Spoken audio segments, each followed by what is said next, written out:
The Greek gods were all about revenge. Even a trivial slight by a mortal against them would invite a divine and very personal smiting. When the crime was mortal on mortal, however, that was different. Most of the time the gods just didn't get involved, and why should they? That's what the Furies were for. The Furies were sisters, goddesses born from the blood of the primordial sky god Uranus. How that blood was shed is another matter, and I won't be talking about it here. Suffice to say, family drama was involved, and that's what you need to understand to get what the Furies were all about. Alternate origin stories say they were the daughters of Nyx, the goddess of night, or even the offspring of Hades and Persephone. Whichever version was in vogue, the nature of the Furies remained the same. The Furies' entire reason for existence was to punish human crimes, but not just any crimes. Their specialty was familial crimes, wrongs committed in the context of a family. The Romans saw them in a slightly different aspect, which we'll get to later on. Where the Greeks were concerned, however, it was always a family affair.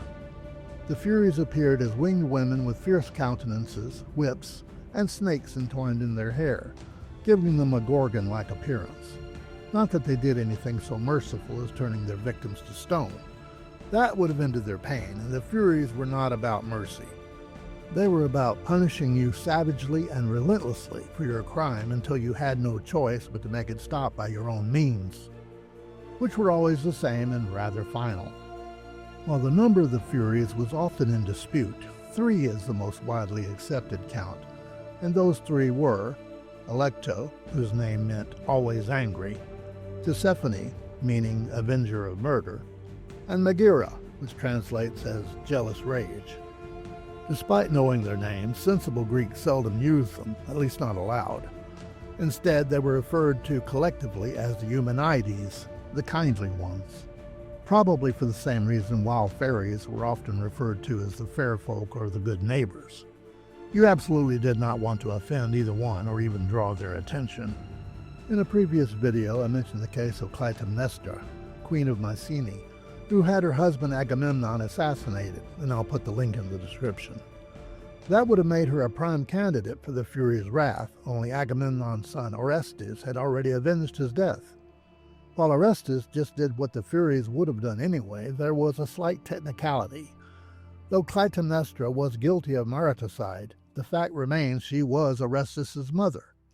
So, for taking revenge on her for his father's sake, the Furies went after him. The Furies hounded Orestes out of Mycenae, driving him close to madness. He fled to the temple of Apollo at Delphi, since it was the god Apollo who had urged him to avenge Agamemnon in the first place. Apollo directed him to go to Athens, where an impartial court would decide his fate. Not having a better idea, Orestes obeyed, and Athena, patron goddess of Athens, arranged the Areopagus, a homicide trial, with herself serving as the judge. The trial ended in a split decision where Athena cast the deciding vote, and she voted to acquit. Here we get a glimpse of a slight evolution of the Furies' character. According to legend, Athena urged the Furies to turn away from simple vengeance and adopt a more balanced approach towards civic judgment and mercy. In this aspect, as guardians of justice and harmony, they were also referred to as the kindly ones. And this time the name wasn't simply a euphemism. They forgave Orestes and agreed to leave him alone. This did not mean they would forgo vengeance when the wrong sort of crime was committed. Then mercy was given the boot and they were back to being the Furies again, unless the accused could find a way, as Orestes had, to dampen their anger. Good luck with that, but at least now, in regard to the kindly ones, it was an option.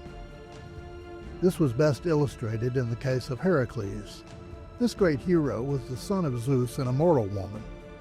Zeus's wife, the goddess Hera, took a dim view of her husband's philandering, and that extended especially to his lovers and any offspring. Worse, Heracles' name meant glory of Hera, which Hera took as a snide joke. She sent 2 serpents to do away with the child, which Heracles famously strangled while he was still in the crib. Later, when Heracles was married and had a family, Hera struck again. She cursed him with madness, which caused him to destroy his own wife and children. Once the madness had passed, Heracles was not only overcome with grief and guilt, but he also knew the Furies would be after him for the crime, and the fact that he was insane at the time wouldn't save him. Like Orestes, he went to Apollo's temple at Delphi for advice. The oracle told him to serve King Eurystheus, who was the one who gave Heracles his 12 labors. He completed these in atonement, and the Furies were never invoked. The later Romans had a slightly different take on the Furies. While they remained goddesses of familial vengeance, they were also seen as agents of the goddess Juno, who was the Roman version of Hera. This has a few implications we'll get to in a minute. Zeus, whom the Romans called Jupiter, was still up to his old tricks. He had the child Bacchus with the mortal woman Semele.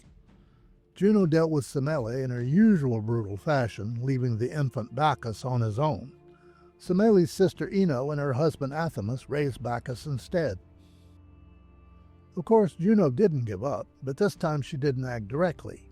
Instead, she ordered the Fury Tisiphone to strike Athamas with madness, as in her aspect of Hera she had once done to Heracles. Athamas, now insane, mistook his own son for a wild animal and slew him. Ino, in desperation, took her surviving daughter and jumped off a cliff into the sea. Juno was foiled, however, because the goddess Venus, sympathetic to Ino's plight, persuaded Neptune, Roman god of the sea, to rescue them and grant them the status of sea deities, and thus beyond Juno's reach. As for Bacchus, Jupiter and Venus both assisted his escape, and with their help he managed to stay out of Juno's clutches. He went on to spread his cult far and wide as the god of wine, not to mention freedom, fertility, and merrymaking. Given all that, we should all pause to give thanks to Venus and Jupiter for saving him. Another famous example is in the Aeneid. After the fall of Troy, Aeneas and the surviving Trojans arrive in Latium. The local king, Latinus, welcomes them gladly and offers hospitality and marriage alliances. Juno, however, is having none of it. She was solidly on the Greek side during the Trojan War and wants to punish the Trojans even now. She sends the Fury Alecto to put a stop to any chance of them making a new start. Alecto first poisons the mind of Latinus's queen Amata against Aeneas, so she opposes his marriage to her daughter Lavinia. Alecto then appears in the dream of Turnus, Lavinia's current suitor, and stirs up his rage against the situation so much he immediately starts raising an army against the Trojans, despite King Latinus's objections. This forces Aeneas to seek allies of his own, and he joins forces with the Etruscans. In the resulting war, the Trojans and their allies overcome Turnus's army, while Aeneas defeats Turnus in single combat. This allows the Trojans to establish themselves as a power in the region and thwart Juno despite her interference. These legends illustrate the Furies' transition from independent agents of familial vengeance under the Greeks to servants of a hierarchical, centralized state with a specialty in vengeance, directed by the authorities of that system, in the person of Juno. While essentially the same goddesses under the Romans as they had been under the Greeks, the difference in the Roman worldview demanded a transition, at least in focus. In short, wild, chaotic vengeance was out. Directed, state-sanctioned, and supervised vengeance was in, as any mythology will alter itself to fit the times and the people it serves. The Greek way was not the Roman way, and the Furies, just as the gods themselves, had to adapt.